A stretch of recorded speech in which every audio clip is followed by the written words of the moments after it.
بتبتدي قصتنا في عالم ما، والعالم ديت بيكون فيه بطل منقذ ليه، ولكن في نفس الوقت بيكون فيه كمان ملك للشياطين. والبطل ده يا عزيزي بيبقى هو الشخص اللي بيحارب ملك الشياطين من أجل حماية الإمبراطورية. وطبعا ملك الشياطين هو الحاكم لعالم الشياطين، والبطل بيكون بياخد قوته من العالم اللي هو فيه، وبيكون الهدف من القوة اللي معاه هي القضاء على ملك الشياطين تماما وحماية العالم من بطشه. ولكن في نفس الوقت بيكون وجود ملك الشياطين في العالم لهدف واحد وبس، وهو قتل البطل. وبيكون في ناس بتطيع الشياطين، ودول اسمهم قائدي الفلق، وبيكون عددهم 12 ومرقمين بالترتيب من 1 ل 12 حسب قوتهم، وهم أقوى أتباع ملك الشياطين. ويقال إن مفيش حد في العالم ممكن إن هو يبقى قادر على هزيمتهم، ولكن حتى دولت اللي هم المفروض أقوى أتباع لملك الشياطين، واللي يعني هم أعلى مستوى، فهم هيكون عندهم صعوبة في التعامل مع البطل. ولكن في الحقيقة بقى في شخص ما قبل كده قدر إن هو يهزم واحد من الأبطال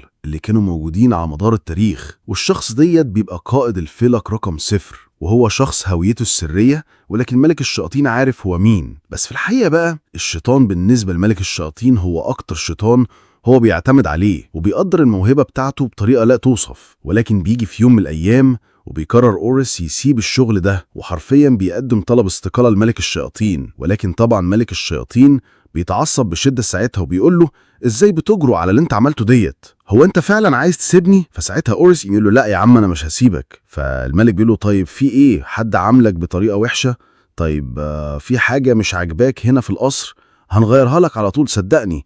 قول اللي انت عايزه، طلباتك كلها اوامر. هل من الممكن ان هم ضايقوك علشان انت ليك اصل بشري؟ وساعتها بقى بنكتشف الحقيقة، وان هو أوريس بيتقال له يا شيطان، ولكن هو مش شيطان كامل، هو بشري وعنده قوة جبارة. بالرغم من كونه بشري بيقدر ان هو يخلص مهمات مفيش حد غيره بيعملها، وهو شخص كل الناس بتحترمه وبتقدره، واقوى بطاقة في يد ملك الشياطين. وبيبقى مستغرب ملك الشياطين هل فعلا في شخص ممكن يكون ضايق أوريس؟ لا. فساعتها أوريس بيرد على الملك وبيقول له: لا محدش ضايقني. فالملك بيقول له: طيب انا عايز اعرف السبب. فبيرد عليه أوريس وبيقول له مش لازم.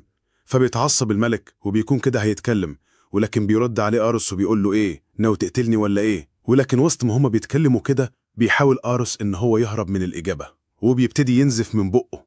وساعتها الملك بيقول له: مش معقول انت رجعت تنزف تاني؟ وبيطلب انه يجيب له دكتور بسرعة شديدة علشان يشوف أوريس ماله. وساعتها بيجي الدكتور، واللي المفروض ان ده يجاني الدكتور الفيلق 0 اللي أوريس مسؤول عنه، هو بيبقى اسمه الدكتور بن. وبعد ما بيكشف عليه فبيقول إن غالبا الأعراض اللي عنده ديت بسبب الإصابة اللي تعرض ليها أثناء حربه مع البطل. فبيتعصب ملك الشياطين وبتبقى حالته مرعبة جدا، وبيتكلم مع الدكتور وبيقول له: أنا مش جايبك هنا علشان تقول لي معلومات أنا عارفها، أنا جايبك هنا علشان تجيب لي حل نحسن بيه صحتك، وفي حالة إنك ما جبتش ليا حل فأنت عارف أنا ممكن أعمل فيك إيه كويس قوي. وبيقول لملك الشياطين لأوريس: خلينا نكمل كلامنا بعدين، دلوقتي ارتاح. وبن بياخد أوريس كده علشان يشوف هيعمل فيه ايه، وبيشيله كده على سرير متنقل وبيتحرك بيه هو ومجموعة من الناس، واللي بيقعدوا يتماتسوا لبعض عن اللي حصل لأوريس، وبيقولوا مش معقولة هو تعب تاني ونزف ولا ايه؟ بس ده الطبيعي بعد اللي عمله ضد البطل. وبنكتشف ان البطل ساعتها في الحرب الأخيرة ديت عنده حاجة زي خاصية التدمير الذاتي، وقرر ان هو يفجر نفسه ويفجر كل اللي حواليه. فساعتها أوريس رمى نفسه علشان يحمي الكل، ولكن في الآخر اتعرض لإصابات نسبيا خفيفة بالنسبة يعني لشدة الانفجار. والناس بتكمل كلام عليه وبيقولوا إن ده يعتبر تاني أقوى شخص ما بينا بعد ملك الشياطين، وده حتى وهو مصاب. والناس بيقولوا بالرغم من إنه بشري بس إحنا بنحترمه جدا. والتالت بيقول إحنا محظوظين إننا معانا شخص زي ده. المهم بقى بيتاخد أوريس لمكان علشان يتم الاعتناء بيه، وبيبقى تحت إشراف فريق طبي. وبيقول أوريس لنفسه: ما كانش ديت حلمي، أنا كان حلمي هو إن أنا أبقى عايش حياة هادية ومش بعمل فيها المشاكل ديت كلها. وبيقول: أنا مش أوريس، أنا ديون هارت في قصر ملك الشياطين. وبيكمل وبيقول: أنا مش موهوب ولا بالقوة اللي هم بيقولوا عليها ديت، أنا أضعف إنسان على وجه الأرض. وبيحاول أوريس إن هو يفلت منهم، ولكنهم دايما بيكونوا محاوطينه وعايزين إن هو يتحسن بدل ما ملك الشياطين يقطع رقبتهم كلهم. ما بيكمل أوريس وبيقول: أنا واحد من أضعف البشرة، عندي جسم ضعيف لدرجة إن هو بيتعب من مجرد القلق، وأنا البشر الوحيد هنا في القصر ده. وبيكمل وبيقول: أنا طول الوقت ديت عايش هنا بنصب في نصب أصلا، ومحدش مكتشف حقيقتي، حتى تعب دايت قلت إن هو كان بسبب الحرب مع البطل، ولكن في الحقيقة أنا مولود بجسم ضعيف جدا، مش من الحرب ولا نيلة، ومش عارف لو عرفوا إن أنا كداب ممكن يعملوا فيا إيه. وأول ما بيفكر في اللي ممكن يحصل فيه بيموت من الخوف حرفيا، وبيبقى عايز يخرج من المكان ده بأي شكل ممكن، لأنه لو فضل كده هيتم القضاء عليه. وفي الوقت ديت بيدخل عليه وادي ديت المفروض يعني ان هو المساعد بتاعه، وبنكتشف ان هو كان في عالم البشر ورجع وهو معاه مكعب جديد اسمه مكعب المرايه. وبيقول اروس ان واحد من الشياطين القليلين اللي ممكن ان انا اثق فيهم، وببعته في مهمات لعالم البشر ان هو يجيب لي حاجات ترفه عني في الاوقات اللي انا ببقى حاسس فيها في الملل زي كده. وبيبقى عمال بيتكلم مع اروسر وبيقول له مهما حصل احنا نخليك اقوى وتتحسن، حتى لو ديت كان معناها الهلاكي، فانا مش مهتم، انا ههلك علشان اخليك ترجع اقوى من الاول. وبنشوف ملك الشياطين وهو عمال بيفكر كده في اللي بيحصل، وبيقول انا ما كنتش متوقع ان في يوم من الايام يطلب الاستقاله، ولكن اللي حصل ديت غريب تماما، لان انا من اول يوم انا شفته فيه. وبنبدا بقى نشوف فلاش باك كده لاروسر وهو ماسك جثه البطل، وبيكون الشياطين افتكروا ان هو وقف التدمير الذاتي بتاعه عن طريق ان هو ضحى بنفسه وقتل البطل بتاع البشر، وبيكون محدش مصدق اللي عمله اروسر ديت في ارض المعركه. وساعتها سالوه عن اسمه، فبيقول لهم انا اسمه ديون هارت، وبيعرض عليه ملك الشياطين ساعتها الانضماء لجيشه، فبيوافق على طول اروسر. وبنرجع بقى للوقت الحاضر، والملك بيجيله كده فكره، وبيطلب من واحد من مساعدينه ان هو يجمع القاعده بتوع الفيلك ال12، وبيقول اكيد الفكره ديت هتعجب اروسر جدا. وبعد ما بيخلص اروسر كلام مع المساعد بتاعه بيكون عايز ان هو يرتاح شويه، ولكن في الوقت ده ملك الشياطين بيستدعيه من تاني، وبيبقى آليس متعصب كده وبيقول أنا كنت عايز إن أنا أرتاح، هو في إيه؟ وهو حتى ذات نفسه قال لي ارتاح، ودلوقتي بيطلب مني إن أنا أجي؟ هو الراجل ده عبيط ولا مجنون ولا إيه وضعه؟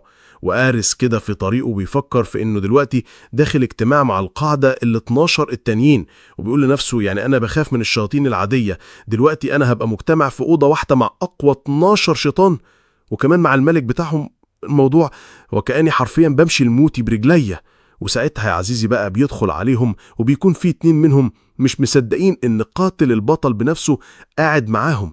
وساعتها بيفتكروا الحدث ده، وبيقول واحد منهم كده لحد تاني انا كنت موجود في اللحظة اللي هو قتل فيها البطل. وبيكمل وبيقول ان هو قتل البطل وقال بعدين انا اسمي آريس، ولكن آريس بيقول لنفسه هو ده عبريت ولا ايه؟ انا قلت انا اسمي ديون هارت. المهم ساعتها بيشوف آريس وهو داخل عليهم، وبيكونوا الاتنين دولت واقفين لوحدهم كده، فبيقولوا يلا نمشي من هنا بسرعة قبل ما يشوفنا ويقتلنا لأننا مش عاجبينه. وهو بيسمع الكلام ده بقى بيبقى بيضحك على نفسه كده، لأن هم مش عارفين الحقيقة اللي هو فيها. وبيكمل آريس في طريقه بيقول أنا لازم إن أنا أضمن إن أنا أبان قدام الكل البطل المغوار اللي مفيش منه 2، ولازم إن أنا مبقاش خايف، لأن أنا لو بقيت خايف قدامهم فساعتها دي هتبقى نهايتي. أنا لازم لحد ما نخرج من العالم ده محدش يحس إن أنا مختلف عن صورة البطل المرسومة جوه دماغهم. وبيروح داخل آريس كده على المكان اللي فيه الاجتماعات، وبيقولوا أخيرا أهم واحد فينا جه. تبقى الهالة الأوضة مرعبة حرفيا، وبيبقى آريس مرعوب قوي من الهالة اللي في الأوضة دي. ونشوف قائد الفيلك الأول جايكار وهو بيقول لآريس أنت المفروض إنك تقعد جنب الملك، أنت أقوانا وأحسننا. وساعتها قائد الفيلك الثالث بيقول لنفسه أول ما بيشوف آريس يعني هو معقولة إن ده أقوى واحد فينا وتاني رجل في الإمبراطورية بعد الملك؟ ده شكله ضعيف جدا، ومهما شفته دايما بيبان ضعيف بالنسبة ليا. يعني أنا عايز إن أنا أتأكد إن هو قوي فعلا ولا لأ، أنا محتاج إني أحاربه في مرة علشان أضمن قوته. وبيبقى اسم قائد الفيلك الثالث ديت أسليد. وبنشوف كمان قائدة الفيلك الرابع إيدليا، وقائد الفيلك السادس فيلتيان، وكمان القائدة رايال نيل، وديت قائدة الفيلك ال11. المهم بقى بيبقى أروس على أعصابه مش عارف هم اتجمعوا ليه، وفاكر إن هم اتجمعوا عشان يقتلوه ولا حاجة. ولكن في الوقت ديت الملك بيقول للقائد السادس أنا عايزك تتكلم عن الوثيقة اللي أنت قدمتها ليا والمعلومات اللي فيها. وفعلا بيبتدي القائد السادس يتكلم وبيقول بالرغم من إننا إحنا قوات الفيلق ال12 بنحمي القرية في الفترة الأخيرة، ولكن ابتدى يكون في أعداء كتيرة جدا في المنطقة، لدرجة إن قوات الفيلق ال12 مش قادرة إنها توقفهم لوحديهم. وبعد ما الوحوش الشيطانية دمرت كتير من القرية دي، في ناس كتيرة جدا من سكان القرية ماتوا، فإحنا نقلنا بقية السكان لمدينة كبيرة محصنة وليها جدران كبيرة. وبيطلب القائد قوات الأخطر عشان يعملوا كمين ويصطادوا الوحوش الشيطانية دي. وساعتها بقى بيستغربوا من سبب عدم وجود القائد بتاع فيلق ال12 في المكان، وواحد منهم بيقول إن هو مات على إيد الوحوش ولا إيه، فبيرد عليه التاني وبيقول له أنت مجنون ولا أنت بتقول إيه؟ دي وحوش عبيطة جدا. فبيرد عليه وبيقول له أيوة، ولكن لما بتتحد بتبقى وحوش كتيرة ولا تقهر حتى بالنسبة لأقمى الناس منا. وبيبتدي بقى أروس إن هو يشرح الموضوع وبيقول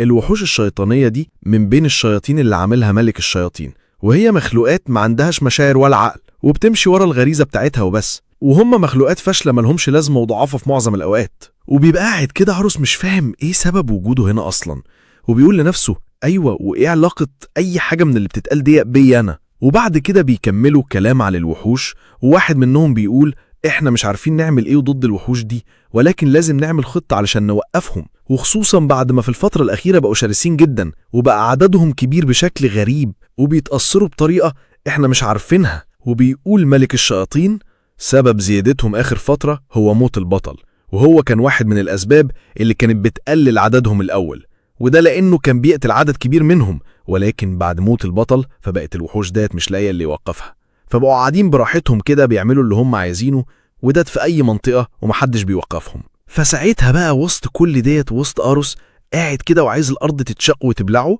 بيقول ملك الشياطين بس أنا مش شايف إن ديت مشكلة، إحنا معانا قاتل البطل، يعني الوحوش ديت كلها بالنسبة لي لعبة في إيديه، إحنا هنبعته كنوع من أنواع التعزيز. فطبعا أروس بيكون متفاجئ وبيبقى أروس مصدوم، ولكن الملك بيقول يلا استعد وارتاح شوية قبل ما بداية مهمتك يا بطل تبدأ. وبيقول قائد الفيلق السادس لنفسه هو ليه ملك الشياطين مهتم قوي بقائد الفيلق 0 كده؟ هو ليه شايفه أحسن من قائد الفيلق ال12؟ وبعدين ايه هو مقدار قوته؟ احنا الى الان محدش فينا قدر ان هو يعرف مقدار. وبيحاول ان هو يفلفظ كده من ملك الشياطين وبيقعد يخترع اعذار وبتاع، ولكن من الواضح كده ان مفيش اي فايده. وفي الاخر لما بيحس ان هو لبس وخلاص الموضوع رشق فيه ومش خارج منه، فراح قال لي خلي شكله بقى حلو قدام الناس دول، بدل ما يروح مرغم يروح وهو موافق، فديت ممكن يحسن من حالته شويه وصورته قدامهم كمان. فقال انا موافق على انه اروح له هناك، وبيركب عروس العربيه اللي هتوديه على المكان، وبيكون مجمع كل حاجته علشان ناوي على انه يهرب وكده، يعني لانه حس انه لو كمل هنا كتير فممكن ان هو يتقفش ويموت بسهوله. وساعتها بيبتدي يتكلم مع أروس عن الماضي وبيقول ان انا سبب وجودي هنا هو الامبراطور المجنون بتاعنا اللي بعتني الملك الشياطين، وده غير الاخ اللي كان بيكرهني بشده، فانا ناوي ان انا ارجع الامبراطوريه وارجع لهم من تاني. صحيح هم مش احسن ناس، ولكن احسن من الموت على ايد الشياطين، مش كده ولا ايه؟ وبيكون أروس جاي على اساس ان هو مش هيتدخل في المعركه، هو مجرد قائد وفي ناس تحتيه هم اللي هيخلصوا كل المهمه وما الى ذلك. وبيكون أروس مش مطمن الموضوع ومش عارف هل هينجحوا اصلا ولا لا. ووسط ما أروس في العربيه لوحده بيطلع كده ازازه كده بتاعت شرب وبيقول هي خربانه خربانه بقى، وبيقعد يشرب شويه. والمهم ان هم بيكملوا في طريقهم، وأروس بيبقى هادي خالص لانه دلوقتي سكران حرفيا، بس بيعدي الوقت وبيرجع تاني لوعيه، وبيبقى كل هم أروس وبقيه الناس اللي معاه ان هم يوصلوا أروس بالسلامه في نفس الوقت باقل ضرر ممكن. واخيرا بعد مرور الوقت بيوصلوا للمكان بتاع القريه المدمره، وحرفيا بتبقى محروقه وحالتها حاله. وبيقول ايد لبقيه الناس اللي معاهم انا متاكد ان الوحوش اللي كانوا السبب في اللي حصل ديت ما راحوش بعيد عن هنا، انتم لازم انكم تبحثوا عنهم. ومش بيلحقوا ان هم يلحسوا اصلا، وفعلا بيلاقوا الوحوش اللي بيكون عددهم كبير جدا وحرفيا بيكونوا قدام مدخل القريه. وبتبتدي الحرب بقى بين فيلك رقم 0 وبين الوحوش الشيطانيه اللي موجودين في المكان. وصحيح الفيلك رقم 0 كلهم كانوا موجودين وعددهم كبير وفي نفس الوقت هم اقوياء، ولكن بسبب عدد الوحوش الشيطانيه الكبيره فهم بيكونوا بيعانوا ومش عارفين يعملوا ايه ضد الوحوش ديت كلها. ولكن وسط ما أروس بيكون بيفكر يعمل ايه بيلاقي كده وحش شيطاني كبير بيهاجم عليه، وبتفاجئ كده ايد من الهجوم لانه ما كنتش بيفكر كده حرفيا، ولكن بتتلبط عليه بعض الفعل السرقه حرفيا، كانش عامل حسابه اصلا عليه. ومهم بقى عزيزي ان واصله كل ده بنشوف ملك الشياطين اللي كان بيتناقش مع زعيم الفيلق الاول عن اللي بيحصل، وزعيم الفيلق بيقول له انت متاكد ان هم هيقدروا يخلصوا على الوحوش؟ فساعتها بيغض الملك وبيقول عيب عليك، دول شويه وحوش شيطانيه ملهاش اي لازمه، وفي نفس الوقت يا عم حتى لو حصل حاجه فهو معاهم وهو هيخلص على كل شيء. وبنرجع بقى من تاني لايده واللي بيكون هيموت على ايد الوحش الكبير اللي هيهاجمه، ولكن في اخر ثانيه بيجي حد وبيقتل الوحش ده. يا ترى مين الشخص ده؟ ولكن في الحقيقه الشخص ده هو أرزوس. أيوة عزيزي، أرزوس اللي ما كانش قادر إن هو يتحرك من شوية وخايف ومرعوب وجسمه مخلع خالص، ولكن بعد ما أرزوس خلص على الوحش وجه الخنجر بتاعه لوش إيده بيقول له أنت بقى خصم ليا أنت كمان ولا لأ؟ فبيكون قاعد مستغرب كده من الموضوع وبيقول هيعقل إن أرزوس سكران دلوقتي كعادته ولا إيه اللي بيحصل؟ وبنكتشف في الوقت ديت الوحش اللي أرزوس خلص عليه لسه عايش، وبيروح ضارب أرزوس كده ضربة قوية بتغزعه في الحيطة لدرجة إنه حرفيا بينزف من بقه ومناخيره وكل حتة. ولكن حرفيا أرزوس بيتجنن وبيمسك سيفه كده وبيفضل يقتل في الوحوش دي، وحرفيا بيبقى مجنون ومحدش من اتباعه مصدقين اللي بيحصل، وبيقولوا ازاي هلاقي دي قوه قائد الفيلق 0؟ وحرفيا يا عزيزي بدون اي مبالغه أرزوس بيبقى اتجنن خلاص، وحرفيا ينفع عليه هنا جمله الواد ده شكله تعبان والكهرباء هتمسكه يا عبد السلام حرفيا يا عزيزي. وبعد كده بنشوف واحد من رجاله الامبراطور البشري كان بيراقب اللي أرزوس بيعمله، وبيروح كده يحكي للامبراطور كل اللي بيحصل، وبيقول عمل كده شيطان مفروض ان هو من اقوى الشياطين عند ملك الشياطين وقائد الفيلق 0، وهو وحشي بطريقه مرعبه جدا، وبنعرف ان اسم امبراطور هو ادواردو ديسيرتي. وساعتها الملك بيقول لو هم عايزين ان هم يخرجوا من العالم بتاعهم ويجوا عندنا، فساعتها بقى احنا لازم ان احنا ناخد بالنا ونعمل حسابنا. وبيندهوا على شخص كده، ومن الواضح ان هو عنده قوه جباره، فيا ترى مين الشخص ده؟ وبعد كده بنعرف يا عزيزي على حدث كبير حصل من فترة، وهو معركة ال8 سنين. وبنشوف ساحة حرب كبيرة كده مليانة بالدم والجثث، وكانت كل الجثث ديت من أجل مجد الإمبراطورية. وبيكون واحد من ضمن الناس اللي في المعركة هو أرزوس، وبيكون قتل ناس كتيرة جدا، وبيكون مش عاجبه الكلام اللي بيحصل ده، وبتبقى المعركة طحنة ودموية وممكن أي حد فيها يموت. وبيبقى أرزوس من ضمن الناس اللي ما كانتش عايزة إنها تخش الحرب ديت أصلا، ولكن هو ما كانش عنده حل تاني. وبيكمل أرزوس في الحرب وبيفضل يقتل وبيقوم وبيحارب وبيرفض الموت، علشان هو مش عايز تكون نهاية حياته في مكان تافه وحقير زي ده. وبيقول أرس احنا كان لازم ان احنا ننجو بأي طريقة ممكنة. وبيصحى أرس من النوم كده وبيلاقي حواليه إيد والدكتور بتاعه، وبيكونوا مش مصدقين ان هو صحة ديها لانه نايم بقاله اكتر من يوم كامل، وديت بعد ما رجع يعني من الحرب ضد الوحوش. وبيبقى أرس مش فاهم ايه اللي بيحصل ولا ايه اللي حصل، فبيرد عليه ايده وبيقول له اللي حصل ده ان انت كنت بتحارب الوحوش، والكل ما كانش مصدق ان انت عملت حاجة زي كده، وحتى الوحوش كانوا خايفين منك جدا وطلعوا يجروا. من هنا بقى ان أرس قوي وكل حاجة، ولكن هو الوحيد اللي ما يعرفش كده. وانه مثلا لما بيكون نايم او بيكون فاقد لوعيه بيبدأ ان هو يخرج على السيطرة. المهم بيبقى أرس مش فاهم اي حاجة، وبيقول لنفسه هو بيتكلم عن ايه، انا قتلت وحوش؟ وساعتها إيب بيقول ما تقلقش، احنا هنبقى اقوى ومش هنخليك تدخل في اي حاجة بعد كده. وسطهم وهما بيتكلموا بيدخل عليهم قائد الفيلق الرابع وقائد الفيلق الثالث، وبيكونوا جايين علشان يطمنوا على أرس، وديت لان هم عارفين ان هو لسه صاحي من النوم دلوقتي. وكمان بيجي قائد الفيلق رقم 1، وبيكونوا كلهم بيتكلموا عن شجاعة أرس وعن الحاجات اللي عملها والكلام الحموسي ده كله. وبيكون أرس متوتر منهم وعايزهم يخرجوا من المكان، ولكن مش عارف يخليهم يخلعوا من هنا ازاي. المهم بقى ان قائد الفيلق 1 بيقول له بص انت طلعت فعلا قوي جدا، فانا عايزك بس طول ما انت هنا تخلي قوتك تحت السيطرة، لان انا خايف ان في مرة من المرات تقتل الملك بتاعنا واحنا مش جنبنا يعني. وبيهزر طبعا، هو بيضحك وكده. طبعا أرس بيبقى مش فاهم اي حاجة، وبيقول لنفسه في حالة ان هم يعرفوا مقدار قوتي الحقيقية هم مش هيخلوني على فايد الحياة، لانهم هم ساعتها هيدركوا مقدار ضعفي وهيقتلوني على الفور. وساعتها بقى عزيزي بقى بيستغل أرس بقى الهالة اللي حواليه وان هم خايفين منه وكده وبتاع، وبيقعد بقى ان هو يرعب فيهم وبيقول لهم انا متعصب وكلام من ده، والكل بيبقى خايف منه. وبتبقى هالة أرس مرعبة، ومن الواضح ان الولد ديت وراه قصة كبيرة قوي يا جدعان، احنا لسه ما اعرفش عنها حاجة، واكيد هنعرفها يعني في المستقبل. وقاد فلك الرابع بتقعد كده تطبل له وبتقول له انت قوي جدا، انت مفيش منك اتنين، انت خلصت على نص الوحوش لوحدك. وطبعا أرس بيبقى مش مصدق، وبيقول لنفسه هي الست ديت مجنونة ولا ايه، ولا بتتريق عليا؟ هو في ايه يا جدعان بالظبط؟ انا ايه، انا مش فاكر اي حاجة ليه. ووسط ما هما بيتكلموا كده بيجي قاد فلك الثالث وبيقول لأرس انا عايزك انك لما تبقى احسن، واظن يعني انك بقيت احسن، فمش محتاج ان احنا نستنى كتير، فانا هطلب منك دلوقتي وخلاص. انا عايز ان انا ادخل ضدك في معركة، انت قوي قوي وكل حاجة، فانا عايز ان انا اتعلم منك. وساعتها أرسم بيتفاجئ طبعا وبيبقى بقى خايف، وبيقول لنفسه انا مش هدخل في نزال ضد اي حد، لا ده ضد قائد الفلك الثالث بنفسه كمان. فساعتها أرسم بيبقى متفاجئ من الموضوع. ولكن قائد الفلك 1 لما بيسمع الكلام ده بيقول طب ما حلو، ده احنا ما شفناش قوة قائد الفلك 0 ولا مرة، ودقت في نزال، فلو كده بقى دي هتبقى فرصة ذهبية اننا نشوف قوته. لكن يا ترى بقى هل هيوافق أدرس على العرض ديت ولا هيرفضه؟ وكمان قائد فلك الرابع بتفرح قوي، بتقول احنا نعمل نزال كبير بقى ونجيب اكبر عدد من الشياطين يتفرجوا عليه، وانا والفيلق بتاعي كمان هنأمن العرض الجبار ده.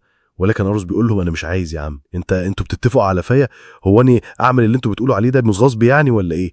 فبيرد عليه وبيقولوا له لا انت المفروض هتدخل معاه في القتال، انت خايف ولا ايه؟ وبيكون كده من الواضح ان أرسن لبس في الموضوع خلاص، وان هو ما عندوش حرية الرفض.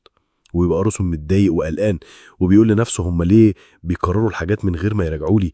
انا كده لو دخلت معاه في النزال فاكيد هتكسر ل1000 حته من ضربه واحده من ضرباته، ده اقوى جدا مني.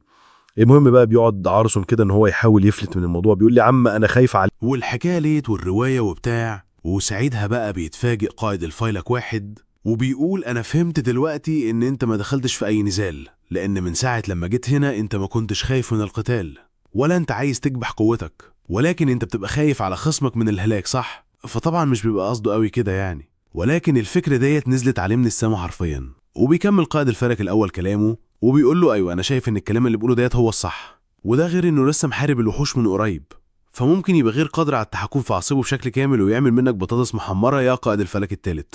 فساعتها بيقول القائد الثالث طيب حلو قوي، لو كده بقى احنا نعمل قتال يكون مفيهوش قوانين، هي القانون واحد وبس، وهو اللي هيخسر هو اللي هيموت. يعني من الآخر قتال لحد الموت، وانا واثق في قوتي وعمري ما هخسر على ايد اي حد تاني. وبيبقى مستغرب أروس من كمية الغرور والقوة اللي عنده. وبيكمل القائد التالت كلامه وبيقول انا بصراحة يعني متشكر ليك جدا يا سيد أروس، انت كنت خايف عليا وبتاع وانا عارف، وعلشان كده قررت انك ما تقتلنيش. فانا يا عم هنسحب ومش هقتلك، ولكني مش هنسحب للأبد، انا هبقى اقوى واقوى لحد ما يجي اليوم اللي انا هقتلك فيه أروس. فساعتها بيكمل وبيقول انا بالفعل حاسس ان انا بقيت اقوى بعد ما قعدت اتكلم معاك، فانا بقيت اقوى دلوقتي وبقيت متحمس اكتر وانا مشتعل من جوايا، وانا مستعد للقتال في اي وقت يا أروس، ولكن هاخد برضك وقت شوية. حرفيا الواد ده مجنون في دماغه ومش عارف هو بيقول ايه. المهم بيتعب أروس من تاني ودهق بسبب ان هو قلقان، وايوه زي ما قلنا فجسم أروس بيتعب من القلق.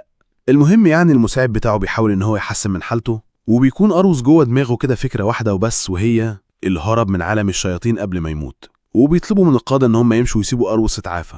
لكن في الوقت ديت قبل ما قائد الفلك الاول يمشي بيقول لأروس انا عايزك لما تبقى اقوى واحسن من دلوقتي وتبقى هتحارب مثلا قائد الفلك الثالث، عايزك كمان تبقى تحاربني قشطه. فطبعا يا عزيزي مش محتاج ان اقول لكم ان أروس بعد ما سمع الكلام ده فيص اكتر ما هو كان فيص اصلا، وبيقعد أروس يقول لنفسه انا لازم ان انا اهرب من هنا. بنكمل بقى يا عزيزي لما بيرد أرتوس على الشيطانة وبتقول لها يا ستي أنا ما وريش أي حاجة، أنا فاضي. فبتقولت له طيب تعالى معايا، عايز إن أنا أخدك في جولة كده حوالين الحديقة وأدي لك أعشاب ممكن إنها تخفف من تعبك وترجع لك صحتك. ولكن بعد كده بتقول له بس أنت قائد يعني، لو مشغول قوي فمش مهم دلوقتي، وأنا أسفة طبعا لو أنا ضيعت لك وقتك. فساعتها أرتوس بيقول لنفسه لحظة، هو في حديقة في المكان المتخلف ده؟ أنا أول مرة اكتشف المعلومة دي. وساعتها بقى البنت بتفتكر إنها ما عرفتش بنفسها وبتقول له أنا اسمي هيان، وأنا اللي بعتني بالحديقة والنباتات دي في قصر ملك الشياطين. فبيبقى مستغرب أرتوس من الموضوع ده كله وبيقول مش معقولة في بستانية هنا في عالم الشياطين، أنا كنت فاكر إن هم ما عندهمش الحاجات الكيوت دي.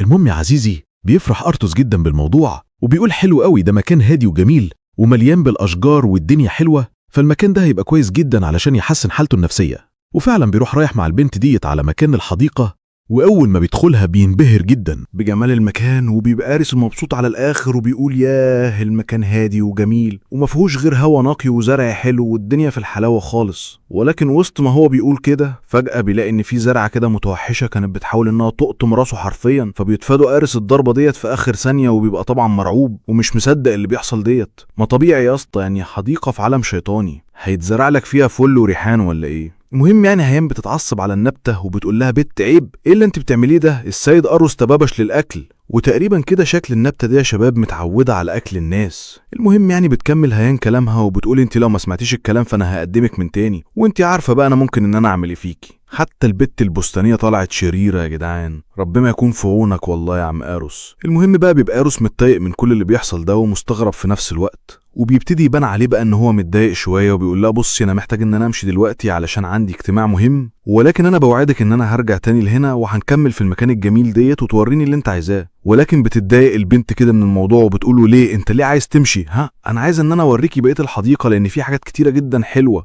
احنا لسه في البدايه وما تقلقش مش هتتاذى، انت هتبقى معايا هنا وعلى مسؤوليتي. هو بيتهرب منها أروس كده وبيقول لها بصي انا لازم ان انا اروح ارض التدريب اشوف العيال بتوع الفرقة بتاعتي هم بيتمرنوا وأشرف عليهم، ولكن أنا هاجي طبعا تاني للمكان الشيق ده لأنه حرفيا مفيش منه اتنين. وبيروح راجع كده أرسوس تاني جوه القصر، وكان هيروح أوضته كده ولكن بيقول لنفسه لازم إن أنا أروح فعلا أشوف أفراد الفايلك بتاعي، وخصوصا بعد العك اللي أنا عكيته خلال آخر معركة لما أنا كنت سكران وكده، يعني أنا لازم أروح أشوف الدنيا معاهم. وبيروح أرسوس مكان التدريب ولكنه مش بيلاقي أي حد، والمكان بيكون فاضي تماما مفيهوش غير أدوات التدريب زي السيوف الخشبية والدروع والكلام ده كله. فبيقول أنا عايز إن أنا أختبر قوتي وأشوف إيه مقدارها، هل أنا قوي فعلا زي ما هم بيقولوا ولا إيه؟ وبيروح واخد كده سيف من السيوف الخشبية وبيبتدي يستعد علشان يلوح بيه، ولكن سيف من كتر ما هو تقيل بيقع منه في الأرض. وساعتها بيقول أرسوس لنفسه من الواضح إن أنا فعلا ضعيف، أنا مش عارف إن أنا أشيل سيف خشبي ولا فولاذي ولا نيلة، فأنا خليني زي ما أنا كده في الخناجر الصغيرة وخلاص. ووسط ما هو بيعمل كل ده بيلاقي إن أفراد الفايلك بتاعه واقفين وفاتحين بقهم كده، بيقولهم إيه هو في إيه انتوا هنا من إمتى يا رجالة؟ وبيكون الكل مش مصدق نفسه، وبيقولوا السيد أرثوس بنفسه هنا، وبيكونوا فرحانين جدا بيه وبيقولوا كويس إنك بقيت بصحة كويسة وإنت عملت أداء حلو جدا ضد الوحوش الشيطانية والكلام ده كله. طبعا وسط ما هو بيسمع الكلام ده كله، يوا كمان بيبتدي إن هو يتكلم معاهم وبيقول لهم أنا بقيت كتير جدا ما قعدتش معاكم، وديت كان بسبب تعبي. أنا حاسس دلوقتي إني أحسن شوية وهبتدي إني أهتم بيكم أكتر وأراقبكم عن قصة بالفترة اللي جاية، ولكن انتوا عملتم شغل عالي جدا في آخر مرة أنا شفتكم في الحرب. وبعد كده بيقول لنفسه أنا هفضل هنا هشوفهم هم بيتمرنوا واتعلم منهم. يعني حرفيا يا شباب الولد دوت ما تفهملهوش ملة. المهم بيقول لهم أنا جيت علشان أقول الكلمتين دول وبس كده، يلا كفاية تضييع وقت، أنا عايزكم إنكم ترجعوا لتم تمكم. ولكن في وسط الكلام ده كله بيكون في واحد كده من الناس اللي معاه في الأوضة بيكون ملسم ووشه مش باين خالص، وبيكون بيتحسس سيفه كده وشكله مستعد لحاجة. المهم بقى ان في نفس الوقت ديت بيكون هيتحرك أنس من مكانه، ولكن رجليه بتوجعه كده، وايوه زي ما بقولك كده اللي سلبيه رجليه بتوجعه، وبيبقى مش قادر ان هو يتحرك ولا حتى قادر ان هو يقف على رجليه. وفجأة بيكون هيقع كده على الارض من كتر التعب، ولكنه بيقول لنفسه انا لو وقعت دلوقتي قدامهم فشكلي هيبقى وحش جدا. فبيروح مستند تيتا على السيف الخشبي اللي في ايديه ويعتبر كده شبه نازل على الارض. بس في نفس اللحظة ديت الشخص اللي شكله غريب بيكون بيلوح بسيفه وبيستعد علشان يقطع راس انس، ولكن طبعا انس بيتفادى الضربة بالصدفة لما رجليه بتوجعه، والراجل بيبقى مش مصدق نفسه بيقول انت عملتها ازاي يا عم؟ انت ازاي قدرت انك تتفادى الضربة بتاعتي؟ وطبعا انس ولا تفادى ولا بتاع، وهي ماشية معاه بالحظ كده وقصوا على اخر. وساعتها بيتوتر انس جدا وبيقول انا لازم اهرب من هنا، وبيروح دايرب كده الشخص دوت بكوعه كده في دماغه، فبيبتدي ينزف من شد ضربة انس. والله انا حاسس ان انس ديت قوي وهو بيستعبط اصلا، او هو حظه جامد وخلاص. المهم بقى ان القاتل ده بيقع على الارض وبيبقى مش قادر ان هو يتحرك، وساعتها بيبان بقى وشه وبيكتشف انس ان الشخص دوت بقى بشري مش مجرد شيطان. وبيبقى انس طبعا مستغرب من الموضوع دوت وبيقول هو ازاي ده اتحصل؟ انسان قدر ان هو يوصل لقصر ملك الشياطين وقعد فيه ووصل كمان للمكان ده علشان يختلني، يعني هو كمان بقى له فتره كبيره هنا. وبساعتها الفايلا كله بيبقى مش عارف الراجل ديت وبيطمنوا على انس. فساعتها انس بيتاكد ان الشخص ديت مجرد دخيل على القلعه وهو مش من هنا زي ما هو متوقع. وبتعصب انس كده في الوقت دوت وبيقول انا لو سبت الراجل ديت هيحصل حوار كبير جدا وانا مش حمل الصداع اللي ممكن يحصل لي. فبيقرر ان هو يمسك السيف الخشبي وبيستجمع قوته كلها وبيروح ضارب المختهل بالسيف على دماغه، فبيغمى عليه وبيقع على الارض. وبيطلب إيروس من رجالته ان هم ياخدوه ويسجنوه ويقولوا الملك الشياطين اللي حصل ده. فساعتها بقى اتباع إيروس بيكونوا حاسين ان إيروس متضايق منهم جدا لان هم ما قفشوش الراجل ده قبل ما يحاول ان هو يقتله. وواحد منهم بيقول لنفسه ان السيد إيروس ده في مستوى تاني خالص، ده كان جاي بس بيشوف رجليه كده شوية، لكنه قدر ان هو يتحرك بسرعة رهيبة وتفادى الضربة وضرب الراجل ووقعه على الارض بكل سهولة ولا كأنه كان عارف حاجة. وده غير ان الراجل لما حاول ان هو يهرب إيروس كده بسرعة شديدة وخلص الموقف في ثواني.